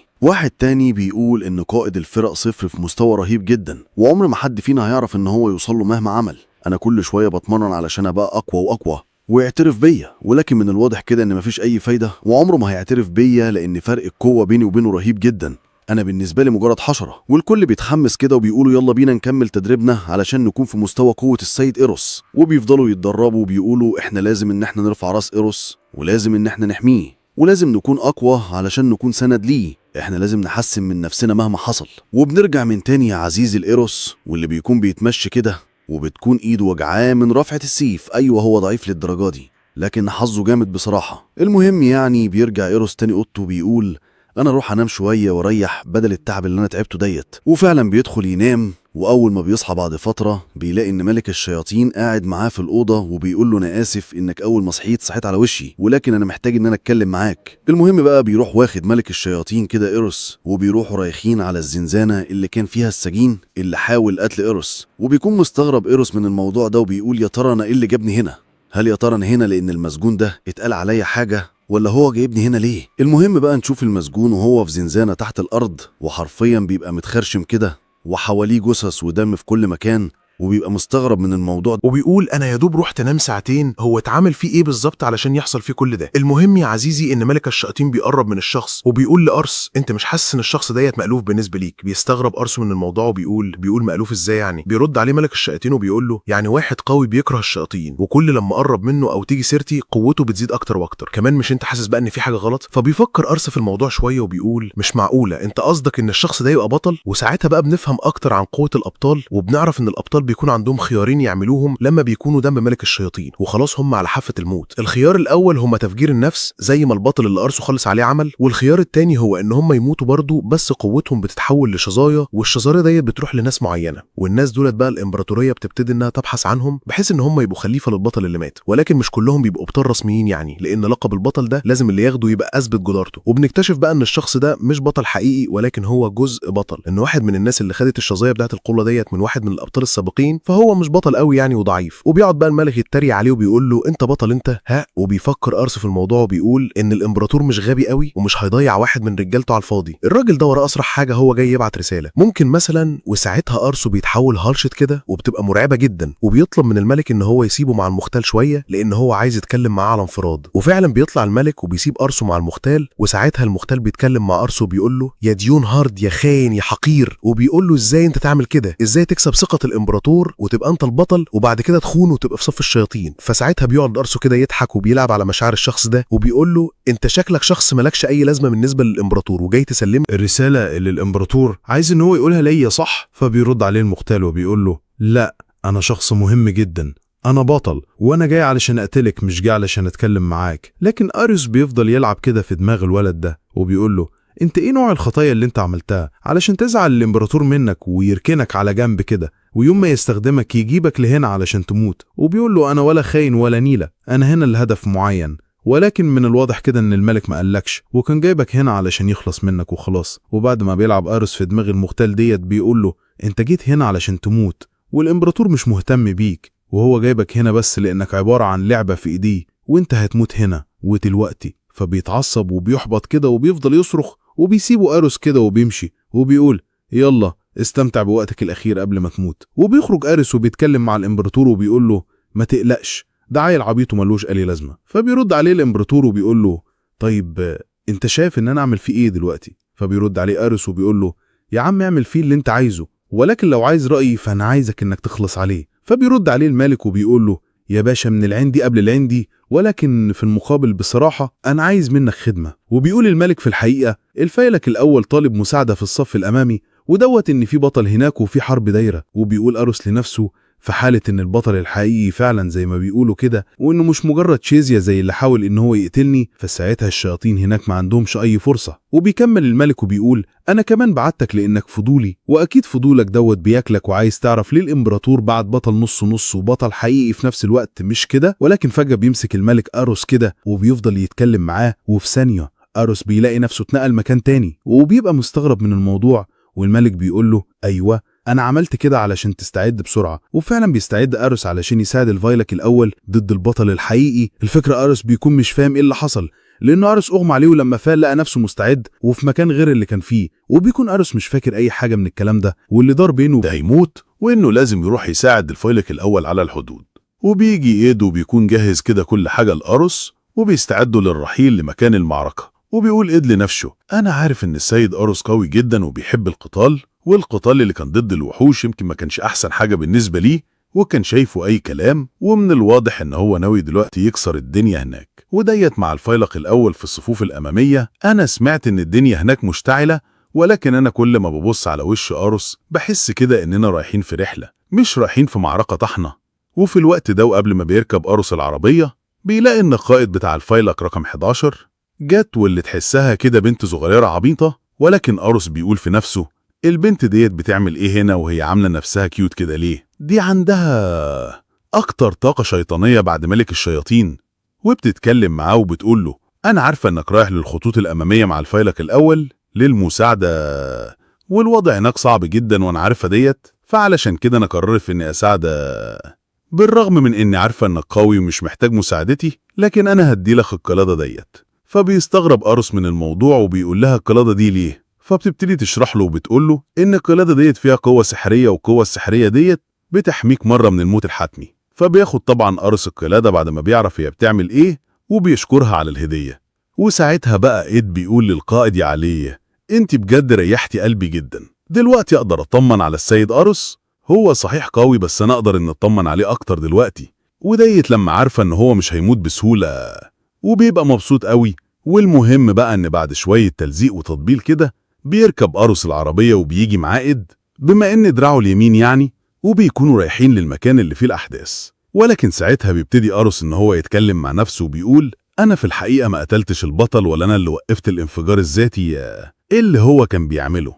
أنا في الوقت ديت بس كنت مجرد مساعد ليه. وبنرجع بقى في فلاش باك كده عشان نعرف الحقيقة بقى اللي كنا لحد الآن عايزين نعرفها، وبنشوف الأحداث اللي بتحصل، وبيكون أرس واقف كده مع مجموعة من الناس اللي معاه وبيقول لنفسه مش معقول، هو خلاص كل اللي فاضلين دولت معانا، هم دول بس، ده في كتير قوي مات، احنا كده فرصتنا قليلة خالص. وساعتها بقى بنشوف البطل الحقيقي اللي المفروض يعني ان أرس قتله، وبيكون أرس بيحذر البطل ان عددنا قليل جدا ولازم ان احنا ننسحب، ولكن البطل بيرفض وبيقول ان عددهم كويس بالنسبة للي هم فيه، وان هو اصلا لوحده ممكن ان هو يخلص ويكسب المعركة دي. وبيفضل أرس بقى كده ان هو يحذر في البطل، ولكن البطل بيرد عليه وبيقول له الملك الشيطاني الحالي معروف ان هو اقوى ملك في تاريخ الشياطين، وانا فاهم قلقك كويس قوي، انت ممكن تكون خايف انك تروح له هناك وحقك، لان ديت حاجة طبيعية، انك لو رحت مثلا لهناك ممكن تموت، فلو عايز انك تنسحب قبل بداية المعركة تقدر انك تعمل كده أرس. وبيكمل وبيقول كمان احنا محتاجين واحد يقول نتائج الحرب للإمبراطور، فانت لازم انك تفضل على قيد الحياة، علشان كده انا شايف ان بلاش انك تدخل معانا في المعركة دي وخليك زي ما انت. وبيكمل البطل كمان وبيقول انا حاسس ان في حاجة انت عايز انك تعملها اصلا، إيه اللي يخلي بطل حرب سابق عايز ان هو يفضل على قيد الحياة؟ اكيد في حاجة انت عايز انك تعملها، فعلشان كده انت مش عايز انك تموت، صح ولا يا أرس؟ المهم بيكملوا كلامهم مع بعضهم، والبطل بيطمن أرس وبيقول له خليك هنا واحنا هنرجع ليك وما تقلقش، انا هرجع عايش. المهم بيمر الوقت وأرس بيكون قاعد كده وقلقان وبيستغرب ليه لحد دلوقتي أرس أنا اللي غلطان، لأن كان المفروض إن أنا اللي رافقه، ودور الرفيق هو تمهيد الطريق للبطل، ولكن ساعتها قررت إن أنا أخد الطريق السهل وهو الانسحاب، لأن عددنا كان قليل جدا، وكمان لما البطل عرض عليا إن أنا أقعد فأنا قعدت بدون أي تردد. المهم بيقرر أرس إن هو يتحرك ويجوح لمكان الحرب، وبيقول لو هم لسه عايشين وحتى لو ما خلصوش المعركة فأنا هاخدهم ونروح، ولو ماتوا فأنا هطلع أجري واروح الإمبراطورية واحكي للإمبراطور اللي حصل بكل التفاصيل. وبيشوف كده ساعتها بقى أرز اللي حصل دوت من بعيد، وبيلاقي كده إن الفريق بتاعه تم إبادته بالكامل، وبيبقى مش مصدق اللي بيحصل ده وبيقول مش معقولة، هو الموضوع كان بالسهولة ديت؟ ولما بيبص بيلاقي جيش كبير جدا من الشياطين والوحوش الشيطانية وبيبقى مرعوب. وساعتها بقى بنشوف البطل وهو على حافة الموت، وفي نفس الوقت بيكون ملك الشياطين واقف قدامه وبيقول له عندك أي كلمة أخيرة قبل ما أقتلك؟ فساعتها بقى يا عزيز البطل بيضحك وبيقرر إن هو يشغل التدمير الذاتي، وبيخاف أرس جدا وبيقول أنا لازم إن أنا أهرب علشان أبلغ الإمبراطور باللي حصل ده. ولكن في الوقت دوت بيجي من وراه شيطان كبير وبيقول له أنت مين بالظبط؟ فساعتها بقى يا عزيزي أرس بيكون خايف وبيكون بيستعد خلاص عشان يموت على إيد الهجمة اللي جاية من الشيطان ده، والضربة بتنزل في المكان اللي المفروض أرس واقف فيه، ولكن أرس بيتفادى الضربة ديت بكل سهولة في آخر ثانية، وبيبقى مش مصدق أرس القوة المهولة اللي عند الشيطان ده، وبيفضل يتفادى ضربات الشيطان واحدة ورا التانية بسرعة شديدة. ولكن في الوقت دوت بيقرر إن هو لازم هو كمان يهاجم، وإلا كده فديت هيبقى موته. وبيحاول أرس إن هو يهاجم على الوحش وبيتفادى ضرباته، وبيحاول إن هو يخفل الوحش ويقتله، وبيستغل أرس الفرصة المناسبة وبينط كده في الهواء وبيروح واخد الخنجر بتاعه بيعشقه في رقبة الشيطان، ولكن جلد الشيطان بيبقى سميك فالضربة مش بتعمل له مشاكل، ويدوب جرح سطحي هو اللي قدر إن هو يعمله. لكن في الوقت ديت فجأة بيحصل حاجة غريبة، والأرض بتبتدي إنها تتهز من تحتيهم، وبيقع هو والشيطان من فوق الجبل اللي كانوا عليه، وبيكونوا كده في ساحة المعركة اللي فيها البطل وملك الشياطين والكلام ده كله. وكمان بيموت الشيطان اللي كان بيحارب أروس ساعتها، وبيبقى أروس أصلا مش مصدق إن هو لسه عايش لأن الوحش ديت مات، وبيقول بما إني وقعت من على الحافة اللي أنا كنت فيها فده معناه إن أنا دلوقتي في منطقة مخيم العدو. فساعتها بقى بيكون كده في شوية من الشياطين اللي موجودين في المنطقة وبيكونوا مش مصدقين اللي حصل ديت، لأن الشيطان اللي قتله أروس ما بيبقاش أي شيطان عادي، لا ده قائد الفرقة السبعة، وطبعا محدش عارف مين أروس ده ولا هو بينيل إيه هنا ولا إيه مقدار قوته ولا أي حاجة. فأول ما بيشوف أروس كده العدد ديت وبيسمع كمان إن هو قتل قائد الفرقة السابع بيترعب حرفيا، ووشه بيجيب ألوان وبيبقى مش عارف يتحرك من مكانه كده وبيتسمر خالص، وبيقول يعني أنا في نص معسكر شياطين ومش كده وبس، لا أنا كمان قتلت واحد من القادة بتوعهم، أنا لازم إن أنا أهرب دلوقتي حالا قبل ما يعملوا مني حرفيا بطاطس محمرة. ولكن وسط ما هو واقف كده ولسه بيشوف هيعمل إيه بيبص قدامه كده وبيلاقي ملك الشياطين، وساعتها أروس بيخاف جدا من ملك الشياطين ومن نظراته المرعبة اللي حرفيا بيبقى كأن ملك الشياطين عايز إن هو يقتل أروس. فساعتها بقى البطل بيتكلم كلماته الأخيرة وبيقول أنت طيب وأنا بحبك وأنا شايف إنك مختلف عن الكل، أنا شايف إن أمل العالم ده كله فيك أنت يا صديقي. وبدل ما البطل يدمر نفسه ويفجر المكان، بيقرر إن هو يوزع قوته على شكل شظايا. وطبعا زي ما احنا عارفين كل شظية بتدخل في شخص معين، والشخص ده بيبقى مشروع لبطل لأن بيكون جواه جزء من قوة البطل اللي قبليه. فبيتمنى البطل إن في واحدة من الشظايا ديت تدخل جوه جسم آروس علشان يورث قوته، وساعتها تساعده في حربه ضد الشياطين. وفجأة بيطلع منه نور كبير جدا، وبيكون ملك الشياطين مستغرب من النور ده وبيقول هو النور ديت ايه ده؟ مختلف تماما عن نور التدمير الذاتي. يعقل ان هو بيحاول ينقل قوته، ولكن النور ديت زي ما ظهر فجأة كده فبيختفي فجأة. وبيقول آروس لنفسه ان البطل ديت غبي، كان يعدي الفرصة ان هو يخلص على ملك الشياطين، ولكن بدلها عمل اللي عمله ديت علشان يحاول ان هو ينقل لي قوته. وساعتها بقى بيقول آروس لنفسه من الواضح ان هو فشل، لان انا لحد دلوقتي مش حاسس باي تغيير في جسمي، وانا ضعيف زي ما انا. هو مات على الفاضي وتضحيته فشلت. وساعتها الشياطين اللي حواليه بيكونوا فاكرين بقى ان آروس هو اللي قتل البطل، وديت لانه وقف التدمير الذاتي بتاعه، وطبعا هم مش عارفين اللي فيها خالص. وبيكون آروس كده حاطط ايده على بقه، وهم بيفتكروا ان هو متأثر من اللي عمله بقى في البطل وبتاع، ولكن هو كان بينزف كده من بقه بسبب جسمه الضعيف. وبيقول من الواضح كده ان النزيف اللي انا بنزفه ديت بسبب قوة السقوط اللي انا سقطت من شوية، ولكن مش مهم، هي كده كده خربانة وانا غالبا هموت على ايديهم دلوقتي. فساعتها بقى بيكون آروس عنده ابتسامة خفيفة كده، حاجة كده زي الكوميديا السوداء يعني حاجة من الهم اللي يضحي كده. المهم بقى في الوقت ديت بيقرب ملك الشياطين منه وبيقول له انت ازاي بتضحك في موقف زي ده؟ انت واضح ان قلبك ميت خالص. وبيقول له بقى على كده يا بطلنا انت اسمك ايه؟ وبيكون مستغرب آروس الموضوع، وبيقول هو ماله ده؟ هو عايز مني ايه بالظبط؟ بس انا يفضل اني محاولش اني اغضبه، لان ساعتها لو كان في فرصة 1% ان انا افضل عايش فهي خلاص هتروح. فساعتها بيرد عليه آروس وبيقول له انا اسمي هنديون هارد. ووسط ما هو بيقول اسمه بيقول آروس لنفسه انا عايز ان انا افضل معاه كده لحد ما استغل الفرصة واخد ديلي في اسناني واطلع اجري. المهم بقى ان ملك الشياطين بيقول له طيب يا عم ديو، انت ما فكرتش قبل كده انك تدخل جيش ملك الشياطين؟ فساعتها بقى طبعا بيستغرب آروس من الكلام ده وبيبان عليه طبعا. فبيقول له الملك ايه يا عم ما تقلقش، مفيش حد هيقول عليك كلمة اذا كان من الشياطين او من البشر. انت دلوقتي اثبتت لكل قوتك الحقيقية، انت قتلت قائد من قادة الفايلك وكمان قتلت البطل، يعني انت حرفيا في مستوى تاني. وبنرجع تاني بقى للوقت الحاضر، وبيقعد كده يضحك آروس على الكلام ده وبيقول من يومها بقى وانا في القصر بتاع ملك الشياطين، وانا ما كانش قصدي اي حاجة من كل الكلام اللي حصل ده، ولكن كان هدفي الوحيد هو النجاة. المهم بقى انه اخيرا يعني بيوصل وايد للحدود بين عالم الشياطين وعالم البشر، وكان جيش الشياطين هناك أعداده كبيرة جدا، والمكان ده دايما بتحصل فيه مؤتمرات دموية بين الجيشين. وبيبتدي براس قائد الفيلق الأول مع عروس، وبيكون كده ان الواضح قائد الفيلق ان هو منهك تماما وان الحرب ما كانتش سهلة. فبيسلموا على بعض وبيشكروا القائد الفيلق أروس على انه جه علشان يساعدهم، ولكن بيقول أروس لأول مرة على الأساس ان كان عندي خيار تاني، انا لهنا علشان خفت لو انا يتم قتلي. المهم ان القائد بيقول له الحرب دلوقتي واقفة وانا عارف انك متعطش للقتال، فاحنا ممكن ان احنا نستعد لنهاية ما الحرب تبتدي من تاني، وعايزك بقى انك تروح وتقاتل معانا في ارض الخصم. فطبعا أروس بيبقى هيعملها. وبنروح بعد ذلك وبنشوف الخطوط الأمامية للمعركة من ناحية العالم البشري، وبتوصل لهم بوصول قائد الفلك صفر. وبيكمل مساء كلامه بيقول إن من جواد لما هو وصل والجيش تحمس بشدة والشياطين بقوا بريد يعملوا أي حاجة من أجل الفوز. وساعة قائد الفريق بيقول إيش اللي جاب قائد فلك صفر دنماركا؟ يعني دلوقتي دخل فورة الشياطينيات المعروف عنا بقوة، ومعروف إنه هو مختلف عن أي شيطان تاني وأقوى بمراحل من أي واحد من قارة الفيالق ال12 التانيين.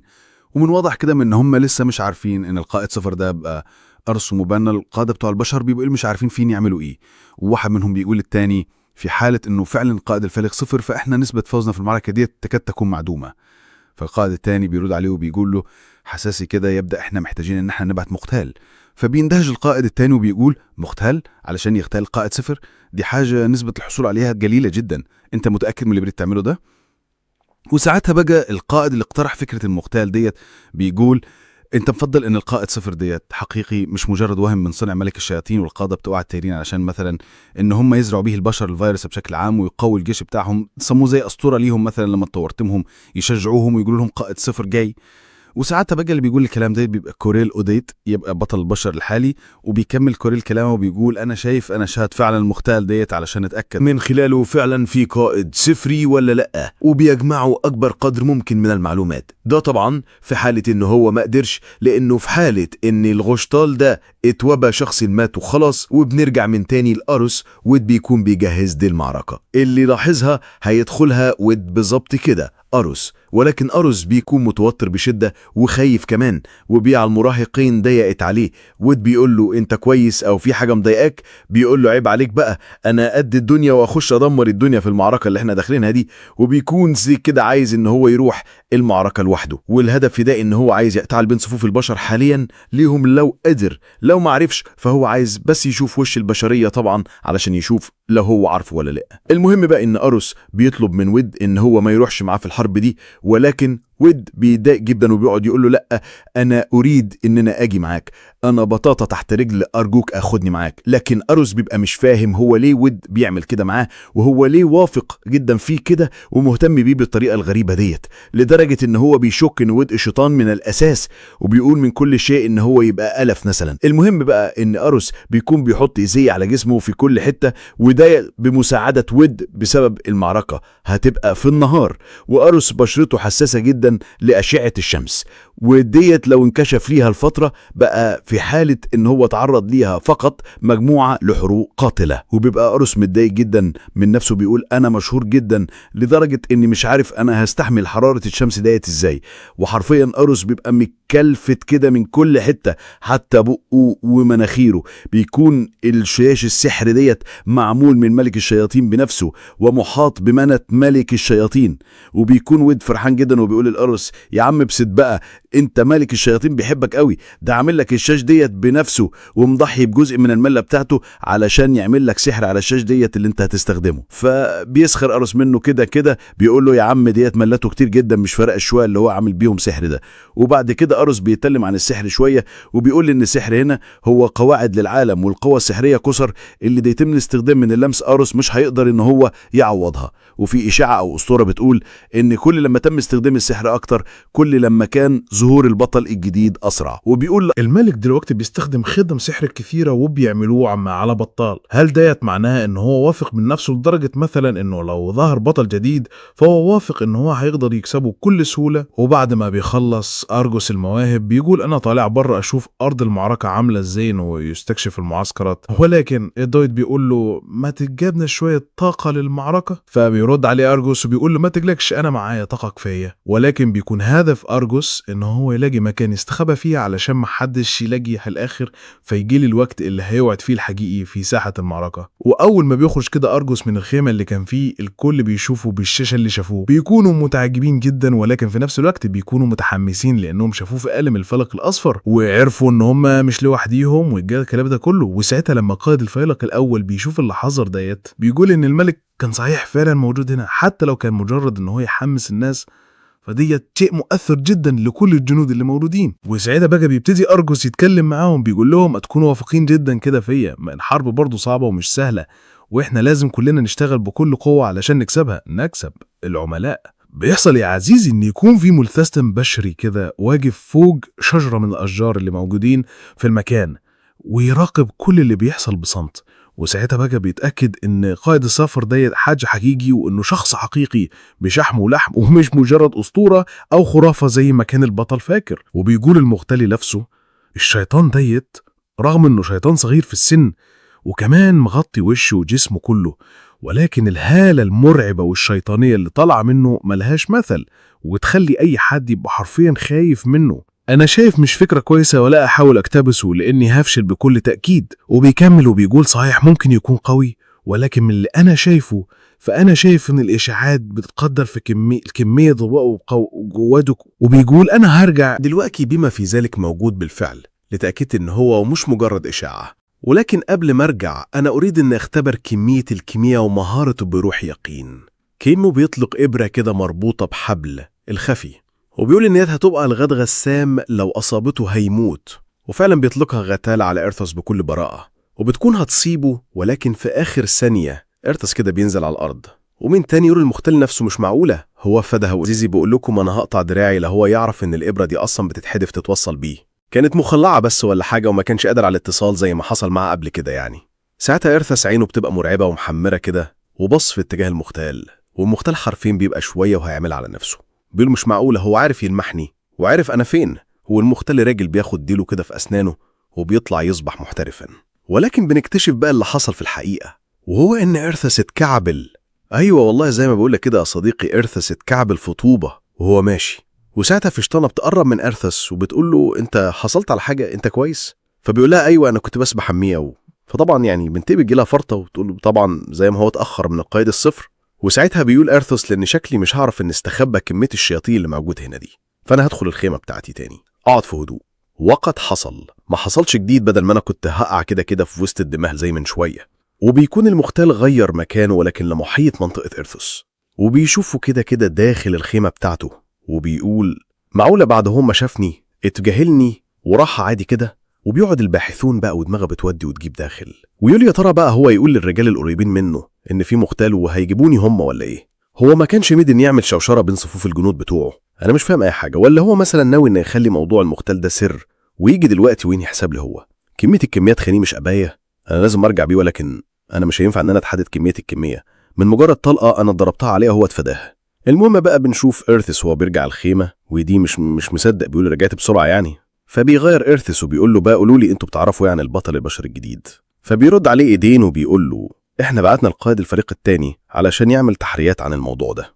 قضاء كلامه هو ما قدرش يشوف وشه، ولكن البطل ده كان لابس خوذة ومفيش أي معلومات عنه غير إن هو ممتاز في المبارزة. وبنشوف إن وسط ما بيتكلموا كده المختال بيكون تطبقه ومستخبي في الموضوع الخيمة اللي هم فيه من فوق، بيكون مستغرب هو ليه مش بيقول القائد الثلجي بتاعته، وهو ليه يا ترى بيسأل عن كوريل، وبيكون قادب بوس في السائل بيصب كاس منه لأرز وبيقعد أرز علشان يشربه، ولكن ساعتها بيسمع صوت فبيبص ناحية الصوت ده وبيبقى مش عارف ده صوت إيه، وبنكتشف إن ده يبقى اللي يعمل هو المختال، وهو يعمل عن طريق رمي ستون هايك، وبعد يضحك كده وبيقول ده بيتخدع بصخر عادي بسبب غبائه، فأنا دلوقتي قدرت إن أنا أحط السم في المشروب بتاعه، والسم ديت بيكون قوي جدا لدرجة إن نقطة واحدة قادرة على إنها تنهي حياة أرز، وبيحسب خلاص إن المشروب حرفيا على بقه، ولكن لشيء ما دخل جوه جسمه، ساعتها بيروح رامي أرز كده الكوباية على الأرض، وطبعا المختال بيترعب وبيبقى مش مصدق اللي بيحصل قوي، ويقول تبا هو اكتشف إزاي السم مش معقول. وفي الحقيقة طبعا أرز ولا اكتشف السماعة ولا نيلة، ولكن اللي حصل بقى يا عزيزي إن هو لقي حشرة في الكوباية، فطبعا بيبي ما يقرروها بيفرح رامي الكوباية كده على الأرض وبيقوم مكسرها، والله العظيم الواد ده عبيط وربنا سترها معاه، ومن هدية تمشي على حظ يا جدعان. يعني دلوقتي ما بقتش فاهم البطل ده قوي ولا مش قوي ولا شيطان ولا إنسان ولا هو ماشي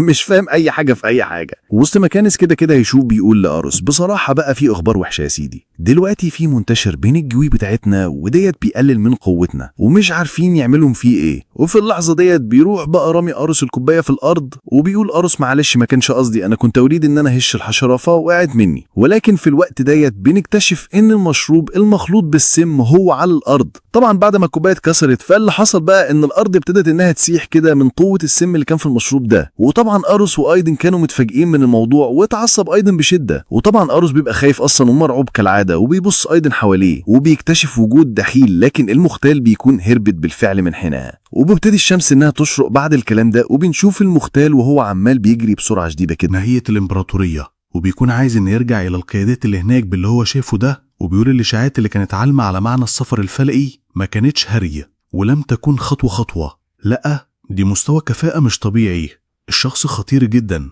وساعتها بقى بنرجع من تاني لأراضي الشياطين، وبيبالغ قائد الفلك الأول باللي حصل ده، وبيقول إزاي في حد إن هو يشتغل بينا كلنا ويستمتع إن هو يغتال أرتوس ومحدش فينا مدام ولا يعرف. لو لبس الحدث بالتهرطس الجباري اللي رمى الكوباية في آخر ثانية كان زمانه دلوقتي في حتة تانية. وإزاي شيء المختال وصل لدرجة إن هو كان قتل هيارتوس وبيتميز كل الفائل الأول. بيقولوا دلوقتي انتوا كلكم هتتبعوا في حالة إنكم معرفتوش الشخص ده دخل هنا إزاي، أسرع وخرج إزاي، وعايزكم تلاقوه في أسرع وقت ممكن. وبيكون إيده عمال بيعتذر لأربوس تقول أنا السبب، أنا اللي ما خدتش بالي وحطيتش احتمال إن يكون في حادث اغتيال بيحاول إن هو يزيك. فبيرد عليه أرتوس بيقول أنا واثق فيك وأنا ما كنتش متوقع إن في حد يعدي منك شيء، ومعنى إن هو ده عدى منك يبقى إحنا بنتعامل مع مختال من مستوى مختلف ومش مجرد شخص هاوي. وبيبقى كده أرتوس مرعوب وبيقول أنا دلوقتي مش بواجه خطر من الشياطين ودات وبس، لا كمان بواجه خطر من البشر اللي فاكريني شيطان وعايزيني نهائيا، وكمان في بشر فاكريني غادر وعايزين ينتقموا مني علشان قتلت البطل. المهم بقى بيرجع المختال من تاني للبطل وبيحكي لي كل اللي حصل، وبيقول له احنا وضعنا يبقى صعب جدا في الحرب ديت، وفي حالة بما تضمن الفلق الصفر فإننا نفوز ديت حاجة صعب جدا. وبيقعد يدرك البطل كده من واحد مساعد ليه في الكلام، وبيقول البطل احنا مع واحد من أقوى المختالين اللي عندنا، ولكن رجع مرعوب من اللي شافوه على اسم مساعد القائد الثلجي. وبيقول البطل دلوقتي احنا تأكدنا من قوة قائد الفلق الصفرة، فاحنا لازم ان احنا نخلي الثلج ديت ينتشر على قائد الفلق بأي طريقة ممكنة. فساعتها بقى الحقيقة بيرد على البطل واحد من قادة الجيش بيقول له انت قصدك على بطل الامبراطورية الثاني؟ فبيرد عليه البطل بيقول له بالظبط الله ينور عليك، ولكن احنا ما نعرفش هو فين ولا هو بيعمل ايه، فاحنا دلوقتي ما قدامناش حل ضد القوة الغشمة اللي اتكلمت عنها المختال ده، فاحنا لازم ان احنا نتراجع وننسحب. فبيرد عليه القائد وبيقول له في حالة اننا انسحبنا فكده هيبان اننا خايفين. فبيرد عليه البطل بيقول له ايوه مش مهم اننا نبان خايفين احسن من انسحابها. وبيقول له في حالة اننا انسحبنا فكده هيبان اننا خايفين. فبيرد على البطل بيقول له ايوه ومش مهم اننا نبان خايفين احسن ما نسحبها كلنا، وفي الحالة دي يكفي لو في حد ما كملوه وقرر من يتابعوا ان هم يتابعونا في اللحظة ديت، اي من يقرب منكم يقتلوه. وبيؤمر البطل بالانسحاب وبيقول احنا هننسحب دلوقتي في اقرب وقت ممكن، واحنا مش هنخش حرب خسران علشان قطعة الارض ديت اللي ملهاش اي 30 لازمة. ولازم الشياطين يفهم اننا بننسحب مش مشهورة ولا حاجة، ولكن لا نحمل المعركة ملهاش أهمية بالنسبة لنا. وبيكون في فكرة كده في دماغ البطل وهي نتنوع، ينسحبوا ولكن هيحتلوا حتة من عالم الشياطين. وساعتها بقى القائد اللي بيتكلم مع البطل بيقول له طيب أنا خلاص هقول للكل اللي تبعنا الإرشادات اللي انت قلتها ليا، ولكن الفكرة دلوقتي هنعمل ايه مع الإمبراطور ده؟ كان عايزنا ان احنا نروح ونحتل حتة الأرض اللي احنا رايحين نحتلها ديت علشان يستردها من الشياطين. اكتشف ان الحرب دي كملت فقط بسبب ان حتة الارض دي بقى يا عزيزي اللي بيتخانقوا عليها تبعت البشر وجات الشياطين واحتلتها، فالامبراطورية تريدها انها ترجع تاني الحتة ديت لأراضيها وتبقى تحت البشر. فطبعا دي مش هينفع الا بعد ما يتم دفعها بالقوة من جديد، وطبعا مش رايح ان هو يحتلها وعايز ان هو يروح ويحتل حتة ارض تانية من اراضي الشياطين، فتبقى واحدة بواحدة يعني. بيقول البطل احنا هنقول ان احنا مش لازم نمتد في ارضهم في الوقت الحاضر، وكفاية اللي احنا وصلنا الى النهاية ليه نهائيا، وحتة الارض ديت ملهاش اي لازمة المتوسطة دي، لو كانت كملت كده فديت كان معناها مات بشر كتير. وبيقول الابن تعبت كتير جدا على ما بيت اننا اوصل للمرتبة اللي انا فيها دي، ومش هضحي بسمعتنا علشان غلطة غبية زي اللي كان ممكن تحصل على دي كملت. وساعتها بقى بيرد عليه القائد اللي معاه وبيقول له طيب يا ابن الحلال ما نكمل، ده حتى قائد الصفر ديت حسب مصادرنا نادرا ما بيدخل في طقوس، يعني احنا خسرانين ايه؟ فساعتها وسط ما هم قاعدين بيفكروا كده بيجي واحد من البشر وبيقول لهم الحقوا جيش الشياطين بيكد على حربنا. ومش كده وبس، ديت اللي بيكون القوات هو قائد الفريق الصفر. الله عليك يا ابو بوز، فكرة قعدت تنبري فيها تقول ده مش بيجي كتير ومش بيحارب عده اهو، في الاخر دخل الحرب ورقصها كمان. وساعتها بقى البطل بيبقى متوتر جدا وبيقول تبا مفيش حاجة ماشية تبع الخطة بتاعتنا خالص. وساعتها بقى بنرجع للحرب وبيكون ازازة كاملة كده وتلوته هو سكراني واحد من اللي بيحارب ايروس، وفجأة كده اللي حصله انه ايده اتقطعت تماما، ولكن ايروس ما قتلوش. فبيكون الشخص ديت مرعوب تماما يقول شخص ديت حرفين ده بالشيطان، لان في الحقيقة مفيش أي شيطان عايش دلوقتي عنده قيمة ديت من الشر أبدا. شر مطلق ورعب مطلق، شيطانية خالصة. وهو بيكون شخصيا مرعوب من إيريس جدا، وبيبقى رايد إن هو يهرب ولكن مش بيقدر، وبيقعد كده يبكي من كتر الرعب، وبيقول أنا لو مش هينفع إن أنا أهرب فأنا لازم إن أنا أحارب بكل ما أوتيت من قوة. علشان أحارب فأنا محتاج إن أنا أستجمع شجاعتي، وأنا مرعوب ومش عارف أعمل أي حاجة. وبيطلع ساعتها الشخص ديت سلاح كده وبيحاول ان هو حتى بيقرص ولكن بدون اي فايده، يده بتترعش من كتر الرعب، وبيفضل ساعتهم ان هو بيكون الشخص ده مرعوب جدا. ولكن في الوقت ده بتيجي تصله كامله قويه من بعيد وبتطير ايروس من مكانه تماما، ولكزم كان شبعيه فبيبتدي بقى ان هو ينزف. واللي بيبقى عمل كده البطل قرر فعلا ان هو ينزل للمعركه علشان يوقف ايروس عند حده. وبيقول البطل مقدم ان ايروس ديت اتقتله، ولكن إيروس بيكون لسه عايش، وده بسبب العقد اللي أخده من القائدة بتاعة الفيلق واللي بيحميه من موت محقق لمرة واحدة. وديت كانت المرهلة حل، لأن ديت من شدته فهيموت إيروس في لحظتها. وبيكون إيروس دلوقتي متعصب جدا من اللي حصل لإيروس ده، وفضلت الراجل اللي كان إيروس هيقتله بيقع. أنا أخيرا دلوقتي بقى حي، أنا تم إنقاذي من البطل بذات نفسي، أنا هعيش من تاني. ولكن قبل ما يكمل الكلام الحماسي بتاعه ده بيتفلق الراجل ده نصين على إيد إيروس، وبيبقى الراجل مش مصدق وبيقول مش معقولة، إزاي يكون كده مات؟ وساعتها بقى بيقف إيروس كلام بيعتمد على البطل، بيقول أنت بقى البطل الجديد مش كده؟ سمعت أنت كتير إيروس. وساعتها البطل بيقول أنا حاسس إن أنا شفتك قبل كده وأنا أعرفك. فبيرد عليه إيروس وبيقول له إن في ناس كتير بتقول لي كده، وبيطلب إيروس من البطل إن هو يشيل الخوذة اللي لابسها في دماغه. ولكن البطل بيستغرب من الطلب وبيرفض، بيقول له أنت عبيط؟ أنت تريدني إن أنا أشيل الخوذة في نص القتال؟ استحالة. ولكن البطل بيقول هو الشيطان ده فيه حاجة مألوفة أنا مش عارفها، بس أنا أول مرة أشوف يا قائد الفيلق صفر، فيا ترى أنا حاسس بالشعور ده وأنا أول مرة أشوفه في حياتي. وبتبتدي عزيز المعركة بينهم هما الاتنين، وبيكون إيروس كده بيندفع بالخنجر بتاعه عايز إن هو يخلص بيه على البطل. ولكن البطل بيلتفت الضربة في آخر ثانية وبيبقى مش مصدق كمية السرعة الرهيبة اللي عند إيروس، بيقول مش معقولة ده اختفى من قدامي في ثانية حرفيا. وبتكمل معركة بينهم وبتبقى قوية بشكل جيد، وبيفضلوا ان هم يصدوا في عداد بعضهم بسرعه رهيبه نهائيا. ما في الاخر البطل بيعرف ان هو يطير الخنجر من ايد اراس، وساعتها بيستعد البطل لقتل اراس تماما. ولكن اللي بقى بيحصل يا عزيز ان اراس بيكون عامل كده حسابه وبيكون حاطط خنجر تاني مخبيه، بيطلعه في اخر ثانيه وبيصد بيه ضربه البطل. وبيكون البطل حس ان اراس بيتعصت الوقت وخبيث بيستخدم كم القوه، بيكون مستغرب من الموضوع ده. ولكن البطل مش بيهتم وبيقول مش فركه كده، انا هستعمل كامل قوتي واخلص عليه. ولكن في الوقت ده اراس بيتراجع وبيقول بس كده كفايه علينا النهارده، لازم ان نرجع، احنا حققنا اللي احنا يريده، فريق الفيلق اتسع وانا رجعت الارض بتاعتنا وكلنا مبسوطين، ملهاش لازم ان احنا نكمل المعركه، يعتبر حصلنا، فانا هرجع. وطبعا البطل بيكون متعصب وبيطلع النار كده من وشه وشرارها، ولكن مش بيهتم على راس بالموضوع. بيكون الطالب عايز ان هو يكمل القتال، وهو شايف ان لو كمل في القتال هيبقى قادر على قتل الفيلق بكل سهوله. وساعتها لما بيلاقي بقى اراوس ان البطل لسه يريد يكمل المعركه بيقول له ايه، انت مش همك هو انك تساعد الناس اللي انت بتحميهم؟ والبطل اكيد بكل هدفه الحرب والقتل وخلاص، ولا الناس بقى يصح. فساعتها بيبص البطل كده على الجيش الكبير وبيترك الكارثه اللي هم فيها، بيقرر فعلا ان لابد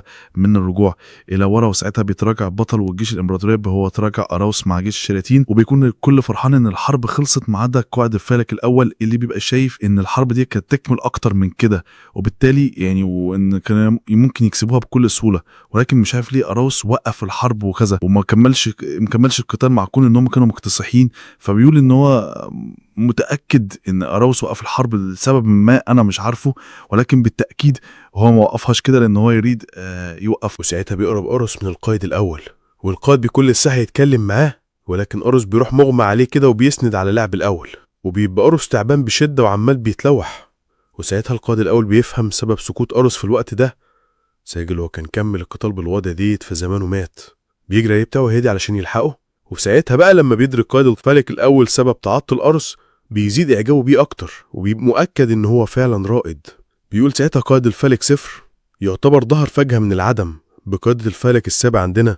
وقف الدكتور كلايمان بقى مجند جيش الشياطين، ولكن هو من أول ما دخل عندنا وأنا مش مطمن له، مع إنه في الأول والآخر بشري، ولكن بعد اللي عمله النهارده ديت وإنه يحارب حرب كبيرة زي دي معانا وما كانش بيتهاون للحظة وهو يعرف قد ايه ده، فساعتها أنا أدركت إن هو فعلا مش خاين. وساعتها القائد بيقول لأروس روح ارتاح يا أيها الشيطان وأنا ههتم بكل العناية ليك. وديت أول مرة يقول له واحد شيطان ويعترف إنه كأنه مهما يهمي. بنشوف بعد كده برنيالا أعتقد الفيلق ال11 اللي ادت لأروس الختم اللي حماه من الموت، وساعتها بتعرف إن الختم اتكسر وبتحس بإن أروس في كارثة كبيرة وإنه محتاج حد يساعده، فبتطلع تجري علشان تساعده، مع إن من المفروض يعني عامدة زي درع حصن القصر الملك علشان الوحوش الشيطانية ما تأثرش، ومع ذلك مش بتهتم وبتكمل في طريقها. وبيرجع أروس من تاني بقى وبيقابل ملك الشياطين، وساعتها ملك الشياطين بيبقى كله عارف اللي ساد نستخدمه وبيبقى مبسوط بشدة جدا منه، وبيقول له أنا عارف إنك لعبت دور كبير جدا في المعركة اللي فاتت دي، ويقول له إيه رأيك بقى في قتل الأبطال في البطل؟ فساعتها أروس بيقول له أنا عندي حاجة لازم تعرفها جديدة عن البطل الجديد. فبيلاحظ الملك هالة أروس المتعطشة للقتل، ويقول من كده إن هو مستحيل يفشل ولكن ما قدرش. فساعتها بقى بيقول له طيب تعالى نتكلم جوه. الفيلق التاني جاب شوية معلومات عن البطل الجديد. المهم بقى بيدخلوا بيقعدوا سوا كده وبيدي الملك لأروس كده ملف فيه كل حاجة تقريبا جمعوها عن البطل الجديد ده، وبيمسك أروس الورقة وبيقعد يقرأ شوية، ولكن فجأة أول ما بيبتدي إن هو يقرأ بيحس بحاجة غريبة وبيبقى مصدوم. يقول مش معقولة، أنا إيه اللي جابني هنا؟ أنا جيت هنا إمتى؟ أنا كنت آخر حاجة فاكرها إن أنا قاعدة في الخطوط الأمامية، فإزاي وصلت لهنا وإيه اللي حصل في النص؟ وفي الوقت ده عزيزي بتيجي يعدم الفايلك ال11 اللي ادت لأروس الختم اللي حماه من الموت، وساعتها بتعرف إن الختم اتكسر. طمن على أروس، وبيبتدي بقى يفوق أروس كده وبيدرك كل حاجة. ولما بيعرف إن القلادة اللي بتحميه من الموت انكسرت بيقول مش معقولة، يعني أنا كنت على حافة الموت والقلادة ديت لحقتني، وكمان كنت في الصفوف الأمامية وحاربت البطل، وكل ده يتحصل وأنا سكران ومش واعي بالدنيا. فساعتها بيمسك بقى أروس الورق من آني وبيقول لكن شوف إيه اللي مكتوب فيه. تجد إن الخط هو شخص يدعى كويل هارت، وبهيس أروس مش مصدق نفسه ومصدوم تماما، ويقول أروس أنا اسم ديت عمري ما هنساها، أنا كنت طول عمري بحب أخويا وعمري ما كنتش تريد الموضوع يوصل للمرحلة ديت. وتبقى في نظر عزيزي المشاهد إيه اللي هيحصل بعد كده، وهل فعلا البطل الحالي للبشرية هو أخو بطلنا أروس؟ ولو فعلا كده فإيه اللي هيحصل بعد كده في الأحداث اللي جاية؟ والبطلنا فعلا هيكمل الحرب ديت ولا كل ده وأكتر هنعرفه في الحلقات اللي جاية؟ ولكن كالعادة نريد نوصل للمقطع ده لأكبر عدد ممكن من اللايكات، وتصلوا على النبي عليه أفضل الصلاة والسلام.